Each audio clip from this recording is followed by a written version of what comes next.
Hello and welcome back to Kerbal Space Program. You know how you see these pictures in the media about rockets on how they look like they would make sense? I hate to break it to you, but those are all fake. In this video, I'm going to be showing you what rockets actually look like that NASA, ESA, SpaceX, and all other space programs around the world use. If you want to see more Kerbal Space Program, be sure to hit the like button so I know you enjoy this. Subscribe if you haven't been new to my channel, and also change notification settings to all so you always know when I upload. And let's get on with this stupid stuff. First, you're gonna need a cockpit. That's probably too small.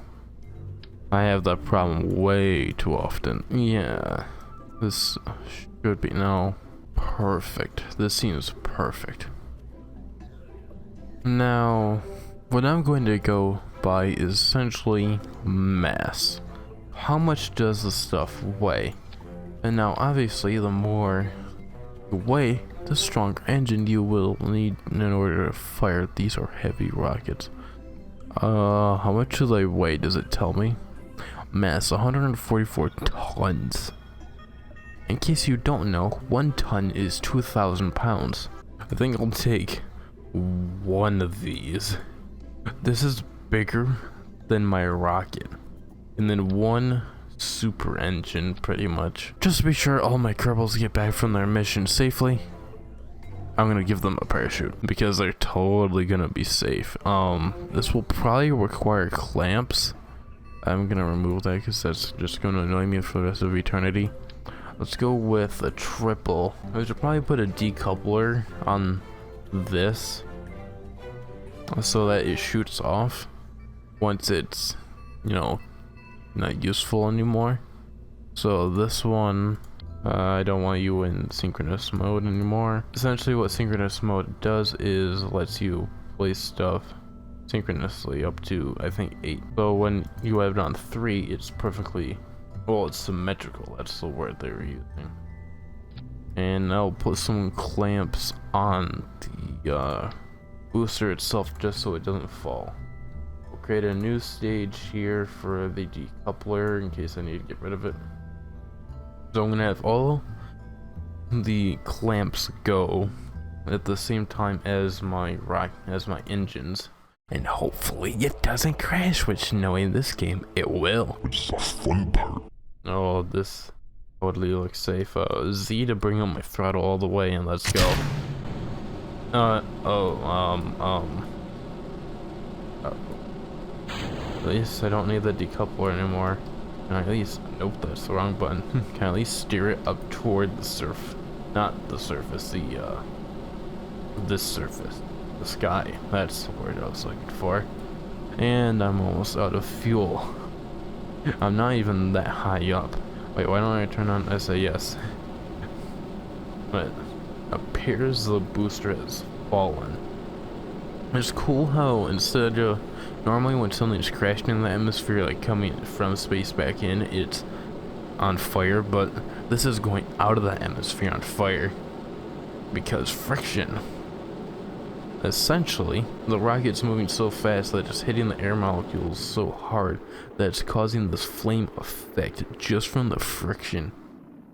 And I hope I didn't leave the planet, which I almost did. It's going to take them almost an hour just to make it to the apoapsis, which is the absolute highest point of an orbit. There's a periapsis and apoapsis. Periapsis is the closest approach, while the apoapsis is the furthest. Well, no, periapsis is the closest point, while apoapsis is the furthest. So this is obviously my apoapsis, the furthest point I am from the planet. Well, I'm technically not at my apoapsis anymore, I'm falling. So essentially, if you've noticed, my speed is remaining pretty much constant. I'm at 370.5 meters a second. I'm at the point where I'm actually gaining speed. I just went up to 0.6 meters a second. So I'm beginning to gain speed because of gravity. So as I was approaching my apoapsis, I was losing speed. Then once I reached it, I stopped losing speed. Then I slowly began to fall toward the planet, which I gained speed. I gained an extra meter a second in my speed. And since the way gravity works, the closer you are to the thing, exerting a force on you, the stronger the force. So you move faster, but since you're closer to it, you move even faster. So as I fall closer, I'll obviously pick up speed, but the more speed I have, I get closer to the source of gravity, which thus I get more speed, which gets me even closer to the source of gravity, and the cycle continues. So essentially what's going to happen, I'm just going to speed up times 50, which I'm going to fall down and into the atmosphere. I'm moving at about 3 kilometers a second. Now what's happening is now the atmosphere is going to try to slow me down a lot. I probably should have primed my parachute so that once we get to the optimal conditions it will deploy. We're getting kind of low. I will have it set to deploy assuming I get to the optimal conditions, which I doubt I will. I'm very close to the ground. 4 kilometers, 3, 2, 1. I'm gonna hit the ground. Yeah. And then kids, that's how you not build a 6-vessel rocket. Obviously, the thing I was just using is gonna be in there. But what about these? I'll place a ton of these. You know what? I'm gonna be generous. I'm gonna move. Whoops. I'm gonna move this stuff up all the way here. And fuel tank with note that's engine. Get a second one. I'm just gonna have 3 boosters up there, and 3 more down here. Thereabouts, so it's 6 engines, not engines, I keep saying engines, boosters of thrust. And I'm going to add 1 of the engines that I was using. Yeah, this is what NASA 1 is actually doing. And what I'm going to do is get rid of everything and add a small decoupler. This one should be fine. Essentially, so upon impact, arrival, I can get rid of everything and just have the pod hit the ground. I should probably move this closer to the ground or it will just fall. Now the problem with boosters is the second you turn them on, you can't turn them off. Which I'm excited, they're wobbling a lot. And I have my staging wrong. I need to fix that. I wonder how many people saw that and didn't say a word to me. There we go. Press Z to automatically throttle up and then hit space. Yeah. And I'm gonna give this a little bit of a spin because that adds 10 extra kilometers of thrust. That adds an extra 10 meters a second. Adds an extra 10 kilometers of upward speed. So I don't know why the game's not adding it. They must be glitching because this is totally accurate. I'm totally not making it up on the spot. This is very loud, so I can barely hear myself. I'm going back toward the surface. No. Fight it. No. That's the wrong way. Uh-oh. No. And we're spiraling out of control. Mayday. SOS. All other forms of help. Please help us, someone. I don't care what higher being you believe in. Please help us. Bob, Bill, and Jebediah, please. Oh, we ran out of fuel. Now, since I don't want to be near this death trap or be gone, I have then Kerbals, so now they will fly independently, and since it's obviously much heavier, it's just gonna fall faster. I can switch that, I believe. Nope. It's obviously gonna fall much faster because it's much heavier than just a pod with 3 guys in it and a parachute. So essentially, I'm going to be gliding down to the surface while falling rather violently down to the surface. And then once certain conditions are met, my parachute will deploy, causing us to slow down and safely land back on the planet. To speed this up, obviously, we're approaching near 850 meters a second in my descent, and we are beginning to fall. Oh, we're actually beginning to slow down because the air resistance is actually helping. I guess I could throttle down, huh? The wind resistance is obviously slowing us down. So as we begin to fall, We slow down, so thus if we were to hit the ground, it wouldn't be as violent. Oh, my parachute deployed a little bit, and we're not slowing down quite all the. Sorry, my friend interrupted me while I was deciding to play a game. It hasn't fully deployed, meaning it's not slowing us down all the way. It's helping out a lot. But once it fully opens, it will obviously be catching more air and thus slowing us down even further. Essentially, that's why, you know how there's those stunts where you can jump off of really high places, but if you like land on a giant tarp thing that has a ton of air in it, when you land, you hit it at a high speed and you just displace a ton of air, increasing the length of the fall by displacing the air, which slows you down. In case you couldn't tell in the distance, there was other stuff falling. You're moving much slower. You're not going to be injured. Why isn't my parachute deploying all the way? We're not okay. Thank you. Like last second, it's like, oh yeah, I need to save these guys. And now we go at a slow 8-ish not kilometers, whoa, 8 meters a second. Now the problem is when you warp time like this, you are increasing the chance of the game glitching and like just shooting your parachute off, flying into the nether realm, which is not helpful. Now we just need to fall gently down to the ground, which for this speed really won't be that big of an impact. You know, 8 meters a second. Well, I mean, that's kind of far, but not really. And now let's get into it. Oh yeah, there's one I named the world. How's this?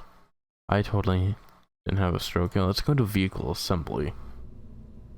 And I'll see you when I'm done. And what I am about to present to you is how NASA actually built the rockets before they're heavily edited before the public. And it's falling apart.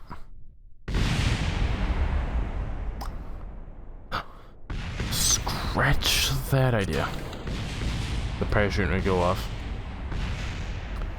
Okay, I need to fix that somehow. Probably because I have a ton of weight pointing out at weird angles. That'll do it, huh? That probably fixed it, hopefully, sorta, maybe, I don't know. I'm not an astrophysicist, that's not the right term. Rocket scientist, literally. In this case, it literally takes rocket science to understand the fundamentals of how this is supposed to work. Hey, it's not falling apart, that's good. Anyway, and let's go. This time, yeah, in case you don't know, this is how NASA actually builds their rockets. According to an unnamed source who I apparently killed, who apparently decided to plant a mission that would just kill me. And that was probably smart because he thought I was incredibly stupid.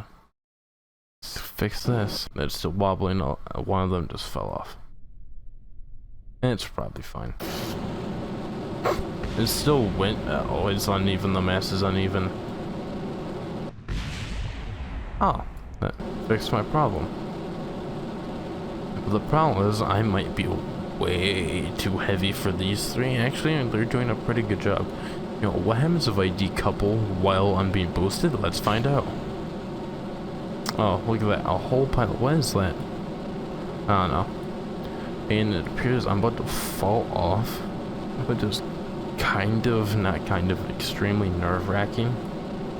Especially since we're being dive toward the ocean, so I'm gonna try using buttons. That's not a button I wanted to push. To hopefully push the rocket in such a way where I can fall off by hitting random button combinations. Oh, the parachute opened, so that slowed me down, so where is it even? Oh, it's going straight this way. That somehow hits me. I'm gonna be extremely impressed. And it's doing its acrobatics as it does. Can I please switch that? Well, it's probably because I can't control it. It's just gonna go up and then straight down once it runs out of fuel. That's how science works. What goes up now must come back down. Not Einstein's. Newton's third law, I believe, and it's coming down with a full load of fuel. No, not full.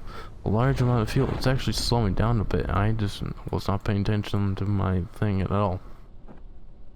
it's doing its acrobatics, and I realized I give it way too much fuel, and now it's pointing straight toward Carbon. That's the name of the planet, and now it's accelerating with gravity. It looks like a meteor. It's just going so fast. I think it somewhat flipped itself around, so it's just gonna cancel itself out and just go back up, which is, you know, concerning, because it's literally unmanned and just doing whatever it feels like. How long until this thing just falls? I mean, technically it will just fall. It's technically falling, because eventually it's just gonna hit the ground. But how long until its luck runs out? And at about 30 seconds, poof. That's a lot closer than I thought it was. I thought it was like way over there. Okay, can I fix it? Let's see if this fixes it. I highly doubt it, because it's probably gonna be extremely heavy. Well, let's find out. And no, it didn't fall. Let's go. And they decided what is happening.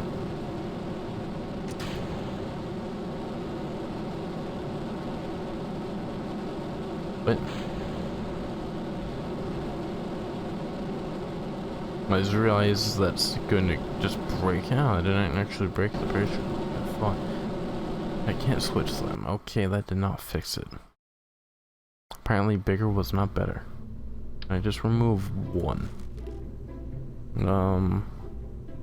Could probably just add the engine I was using on top of that, so it's just a ton of upward thrust down here. Then, you know.